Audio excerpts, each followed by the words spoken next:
You're looking at the back of a Sony KDS60. It's a 60-inch SXRD based rear projection TV by Sony, and a while ago I replaced the blue panel in it because it had failed, and unfortunately what I didn't know at the time is that I had to line that up properly in order for the picture to look right.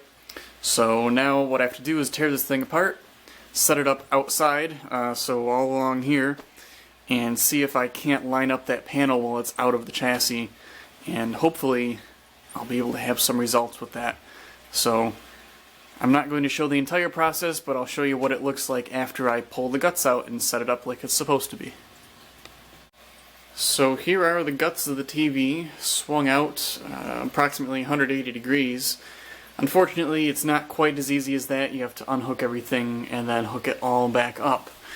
So there's the power supply and video board, and all your connections there, the lamp assembly, and the SXRD panel board. I don't know what the proper term is for it, but that's what it is. And there's the fan, which is optional. However, I hooked it up just so I would have something to tilt this board onto when I'm not using it. And I do have the SXRD panel and I don't know what that's called, lens?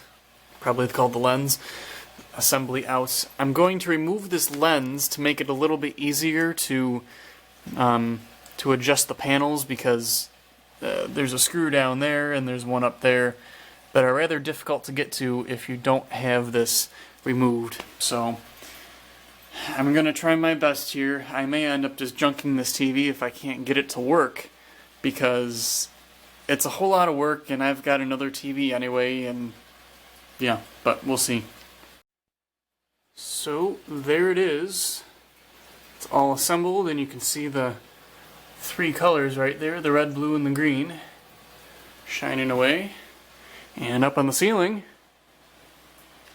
is that. And you can see what I mean by a little differentiation in color there. The green is slightly off, and it's enough that I can definitely notice it. So I guess what I have to do is, it's actually the blue that's off, so I gotta move the blue that way. And I'll have to figure out what direction that is, because it's a little hard to orient yourself when it's going from that to the ceiling. So we'll see what I can do. I've been working on this for about half an hour now, and I'm getting a little tired of it, but I am making progress and I know exactly which way to move it. The only issue I'm really having is how much do I move it, because I really don't have a way to disassemble this part way, move it, and then reassemble it without actually unplugging everything for fear of electrocution. And it's just a little... Holy shit, I think I got it. Sweet.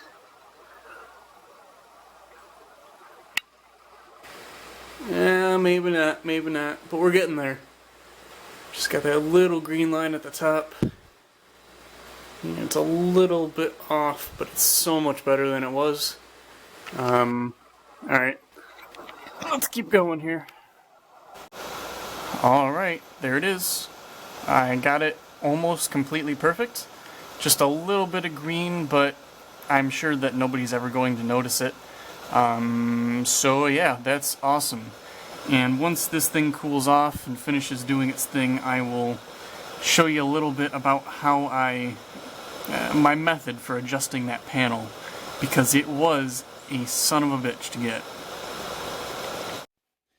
So very basically what I did to adjust this panel was I unscrewed all the screws first, and while it was in the assembly, I took one screwdriver and kind of pried it in the direction that it's supposed to go against this little plastic bit right here, which you can't really see that well, but there is a plastic bit, and I pried it in the direction it was supposed to go, tightened one screw and got it close, put the lens back on, tried it.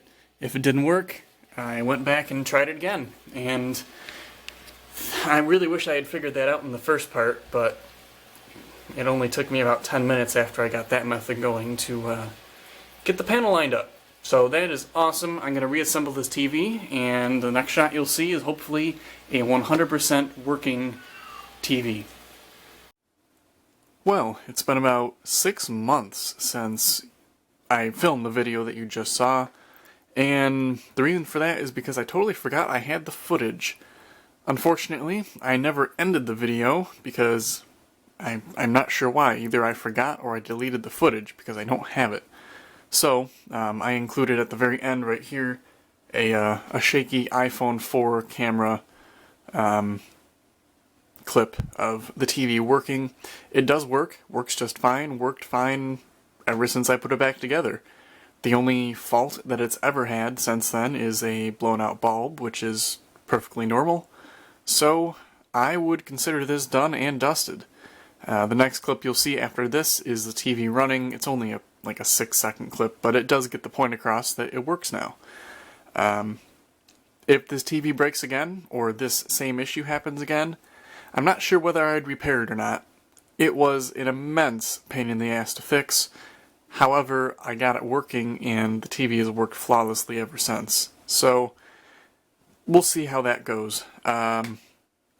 Hopefully this video helped somebody out. This wasn't supposed to be a tutorial video, but if you are watching this hoping for results, or trying to look for... what the hell am I trying to say? Trying to look for help, I guess. I hope I helped you out somehow. If not, if you're one of my regulars, hope you enjoyed. And as always, I will see you in the next video.